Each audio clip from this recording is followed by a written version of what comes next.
Dankra hodo nso ya manso woso de yakwa kodwiri ede agu eho ensam Adom TV etwaso Esemtwefo nhyiamu a ekoso ewo Drobo na ochiredom sechi akoto somienu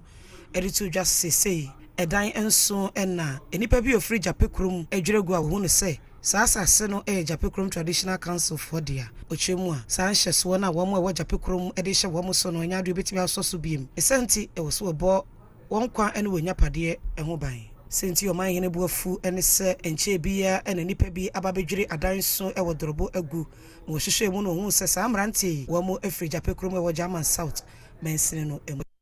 ye Drobo Traditional Council ye manfo ne ben ne be yo no eka be because nipa ye adwuma nya sika no de sida na wo bebu agu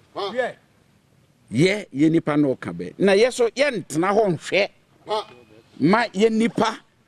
benko sa ho hiahia nom enu achi wo chiredom sechi akoto somienu eka de to aso se afempinu edu no mu na Supreme Court ema Drobo Traditional Council to mikrata e wo sasase ne ho senti ohudie ntia wasasa wachi ene wo mo ebetwe ho manso be de ato betim se Supreme Court aka se be wa lodia right nti be yo ne be pe eno so ne begina be yo sa nsemi nti ye ka kira bane no se alodia right o possessor right o o ma bia hu ni gina bre sabane no ebe issue statement na ode a kire bia babia ne tumi eso a ebe boye